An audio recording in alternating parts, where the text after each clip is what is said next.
Hey friends, welcome to Post to Post. It's Neil here. Time to talk some recent hockey in the NHL. Arizona, Toronto, Edmonton, Seattle, New Jersey. Let's get into some of these details and go through as best we can. There's still so much on the table as far as Arizona, but I want to start there. There's the next couple of weeks are going to be very interesting as a hockey fan, regardless of who you cheer for, because the Arizona Coyotes could stay, long shot, I think, spoiler, or go somewhere else. And I think that decision will have to be made sooner rather than later. This isn't going to be a process that drags out for years. I think we're looking at weeks to months, really, for an action plan to be put into place. I want to bring up just a little bit of a list here on my screen because I'm going to be referencing it as we go through this. I think that there are multiple options for the Arizona Coyotes to move. And this all is in conversation today because of what happened yesterday. The vote to have the arena built in Tempe failed, overwhelmingly, basically. So the Arizona Coyotes having a new arena built in Tempe is not going to happen, okay? It's never going to happen. It's not even an option anymore. It's not even a thought.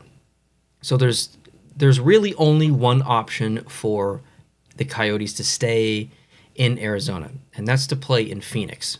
So that's the first, I guess, city that we need to consider is the city that they used to be called, or the city that they used to be to play in, is Phoenix. And it's not impossible.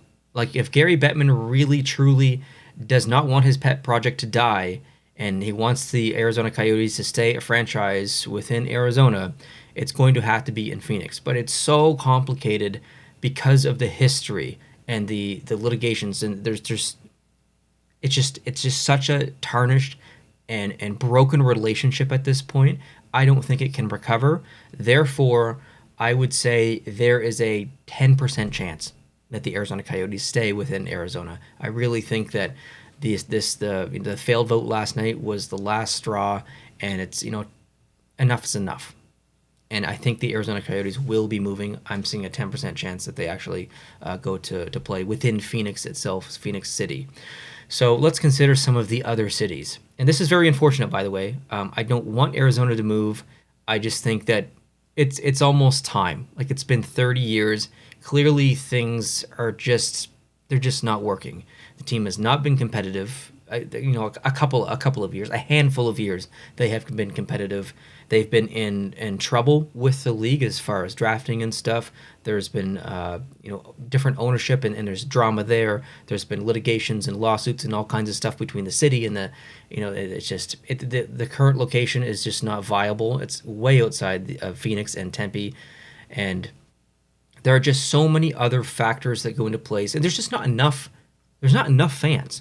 The fans that they have are extremely loyal. I've met so many incredible Coyotes fans because of this channel. I was able to meet some in person when I was there a couple of years ago in 2018. Had an amazing time there, but there's just not enough of you. There's just not enough Coyotes fans within Arizona or Phoenix or Tempe or wherever around that location to keep the team there to actually get out there and be like, let's fight and let's keep the team here. I mean, the vote overwhelmingly failed. So that's what it comes down to. There's just not enough fans, and that's very unfortunate. So let's consider some of the other cities.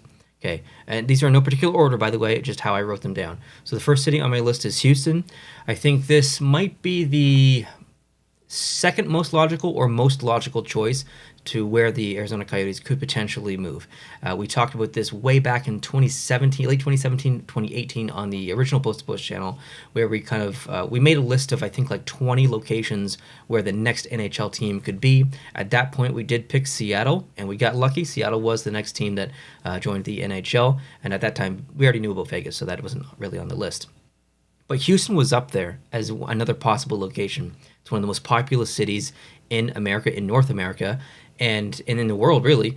And they have a huge sports following in that city. And there's an owner there with an NHL-sized arena ready to go, basically. Now, I think that their offer or the discussions in the past were that the value wasn't there. The money on the table was not there for Gary Bettman. He wasn't pleased with the financial situation of the possibility that Arizona would go to Houston. I think there's money issues there, so that's why I'm kind of thinking maybe it's the second most logical. As far as divisions as well, it's extremely logical. It's actually better putting Arizona in Houston to play, just because of time zones and travel and stuff. So it makes a lot of sense to put the team in Houston. The other one that I'm kind of thinking about in that general area is actually Salt Lake City. And I think this is again, kind of like Houston, either the most logical or the second most logical choice. There's interest there. The league has had conversations with people that want, or not necessarily want, but would consider bringing a team to Salt Lake City. So I think that we can't ignore that. 5 years ago, I would have put Salt Lake City at number like 6, 7, 8.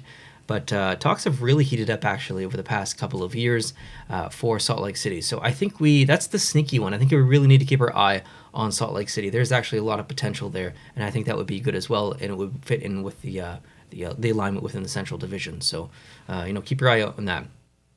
Next on my list is Atlanta.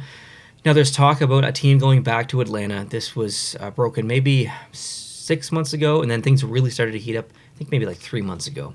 I just don't see that as a viable option. Now, Atlanta failed in the past because of poor ownership, and when I say past, I mean recent past, not the first time with the Atlanta Flames. I'm talking about Atlanta Thrashers. I actually don't know why the Atlanta Flames moved. That predates me.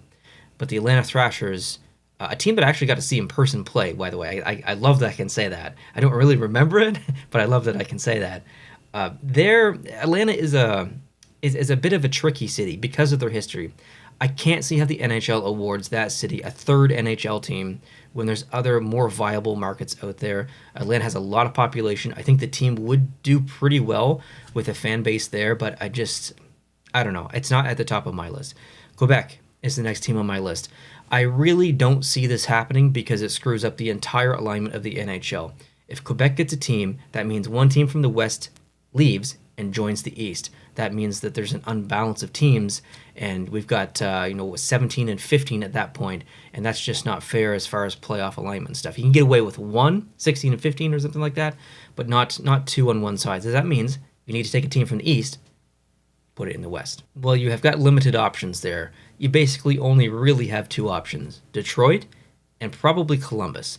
And I don't think either team want to be in the Western Conference. Detroit fought 4 years to become to be moved into the Eastern Conference, and I think Columbus is even further east. If you're following everything geographically, I think they're even further east than Detroit is. So that really doesn't make sense either. So I really don't, even just from that perspective, I really don't see a team going to Quebec. Also, Gary Bettman does not want another team in Canada, and definitely not Quebec. So I think it's almost an impossibility, regardless if there's an owner there, an arena there, fans that want it, not even Quebec, Nordique fans or Quebec fans or Canadians or whatever, just people who just wanted to see it in general just because they love the nostalgia of the Nordiques. It doesn't matter. It's just not going to happen. I don't think Gary's going to let it happen. Kansas City, that was another one that was kind of on our radar a couple of years ago. I think there's potential there, but I think it's very far down on the list, probably 7, 8.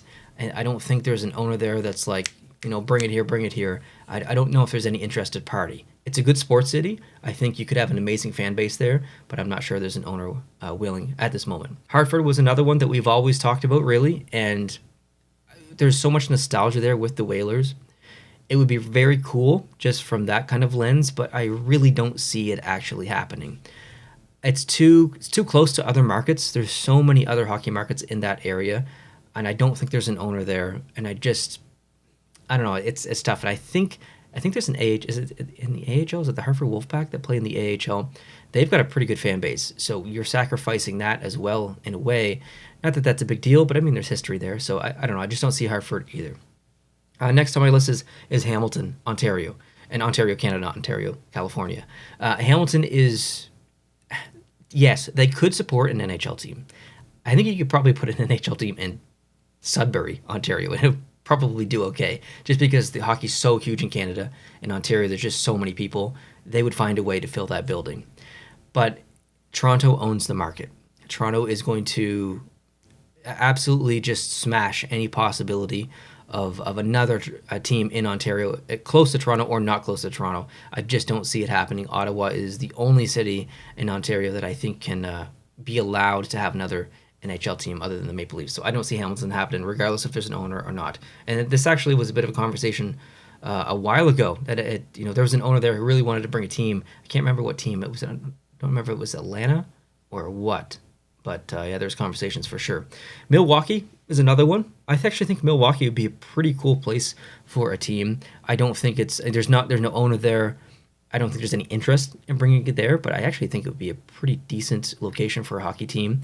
The Milwaukee Admirals are there from the AHL. Huge fan base there. It's close to Chicago. Could be a bit of a rivalry there. It would fit in with the alignment of the divisions and stuff. So on paper, I think it's a good option, but I don't think it's actually going to happen. Halifax is the other one. That's kind of the wild card one. Halifax is not getting an NHL team.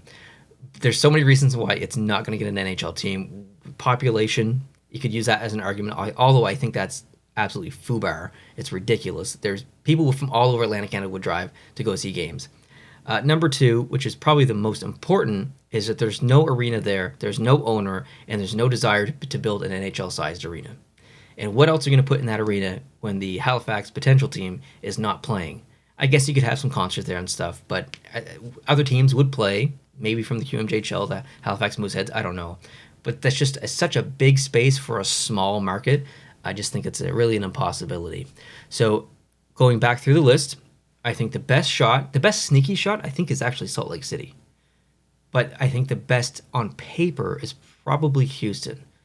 Let's keep our eye on those. I have no idea what's going to happen over the next couple of weeks, but it's going to be a really interesting process to follow, and we'll keep our ear to the ground and talk about any news that comes up for sure. Okay, let's talk a little bit about the Toronto Maple Leafs and Edmonton Oilers. We'll start there first, then we'll talk a little bit about Seattle and New Jersey. Toronto, what happened? They won the series, and then things just kind of fell apart. And it's so frustrating because you get past this 19-year barrier, and the wall is finally down. You've finally done it. You finally won a series, and you're facing a team that you should probably technically have a better chance at versus Boston, who had one of the best NHL seasons, or the best NHL season in NHL history. And you don't even have to play them. You get to play Florida, a team that kind of snuck into the playoffs, and you almost get swept by them. But you eventually lose 4-1.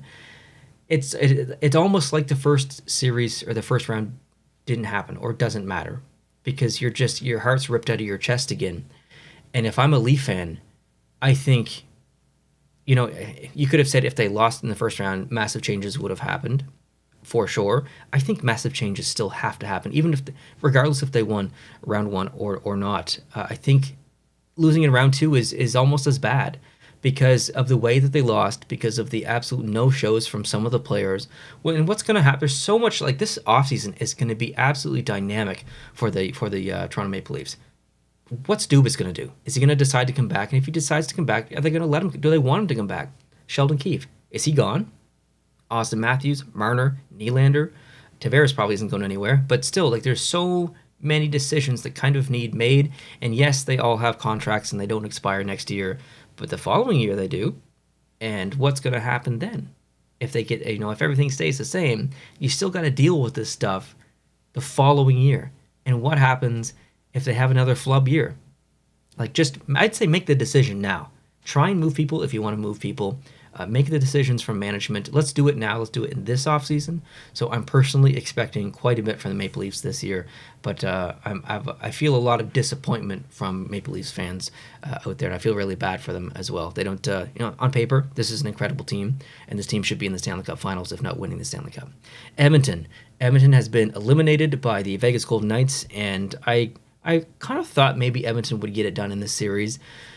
But it's it's depth, and you could say this about Toronto as well a little bit, but depth has been an issue for both teams. But I think in Edmonton's case, when you have someone putting the team on their shoulders like McDavid and Draisaitl, the depth needs to step up. Nugent Hopkins, lots of criticism there. Goaltending, lots of criticism there. I think maybe a little bit unfounded. You don't really have a veteran in net, pretty much a rookie or new guy to the NHL. So that's a lot of pressure. I don't want to blame the goaltending. On the defensive end, not great. Not great at all. I think that's probably the biggest issue that they need to solve, maybe over depth. So Edmonton has work to do in the offseason. I think as time goes on, Oilers fans get even more worried that it's just never going to happen. McDavid's in his prime. If he can't drag a team through the playoffs in his prime, It's just not going to happen. So I don't know. Lots of questions in Edmonton as well. Quickly on Seattle and New Jersey. Seattle was it was a really good series. I actually really enjoyed that series against Dallas. I'm disappointed that they lost. I was rooting for Dallas, but I am still disappointed that Seattle lost because I really like the team. It would have been cool to see them move on to the conference finals in their second year in the NHL. But I'm so like proud of the team. Like they lost. That's the difference, right? You look at Toronto and you're like, no, not proud of you. You look at Edmonton, no, not really proud of you. But Seattle, with the depth that they have, the offensive depth, the defensive depth, a new team, a new structure, believing in the coach, believing in the system, I'm proud of that. As just a regular, unbiased, objective hockey fan, I'm proud of that. And I think that's amazing news for Seattle Kraken fans moving forward. I can't wait to see what this team does in the future. Very important year for the Seattle Kraken franchise. The Devils. I actually thought that maybe they might eliminate Carolina. They were looking so good, this season in the first round. A little inconsistent, but still, when they were on, and they didn't get it done. But with that said, I think there's so much potential for this team moving forward, and it's going to be a really exciting team to watch, to see what they do next year, and not only next year, but the next 5 years. Really, like this is going to be a competitive team. So good stuff from the Devils, even though they lost. That kind of wraps up this conversation. I appreciate you joining me. If you do like this kind of conversation, these kind of conversations and stuff, would love it if you're new. If you could hit the subscribe button down below, and of course hit the like button if you did enjoy this. We'll talk lots of hockey as things are released. My videos might be a little bit delayed. I work a full-time job plus doing other stuff on the side, so this isn't my 100% focus, so I can't make a video when things, release right away and stuff. I wish I could do this full-time and as soon as news gets released and I could just like dedicate, my life to this passion and stuff. Unfortunately, I cannot. I'm very jealous of the people who can do that. But so my videos might be a little bit delayed as news is released, whether it's playoff news, Arizona Coyotes news, I'm not sure, but I definitely talk about it, and I appreciate all the viewers tuning in, even if it is a bit of a late video. As far as the jersey sales, just a little bit of an update on that. I've sold through approximately 25 to 26, so there's still about 15 left to sell. If you go back to the jersey sale video, which is the previous video to this, and you go to the comment section, I've made a pinned comment which lists all of it, jerseys that were sold and jerseys that are still available, and I update that as sales are completed. So it's pretty recent, or it's pretty live and up to date. So if you're interested in buying any of the jerseys left, please go check that out, see what jerseys are left, and then send me an email. And like I said, there's 15 or 16 left, and I appreciate anyone who has purchased a jersey. I really appreciate that. Thank you for supporting the channel and allowing me to sell some of my jerseys, get some income for myself and the channel. And those jerseys, not sure if you can see, actually, there's a bunch I got pre-packaged over there, or just about to be packaged. I've already shipped some off as well. So if you're watching this and you purchased a video, your jersey will arrive at your door pretty soon. And thank you for your patience. I appreciate that. Hope you guys have a great day. And like I said earlier, if you did enjoy this video, hit the like button and let me know down below in the comment section how you feel about the Arizona situation. Where do you think they're going to go? You think they're going to stay possibly in Phoenix, or go somewhere else? We'd love to know what you think. Hope you're having a great day. Talk to you soon. Adios.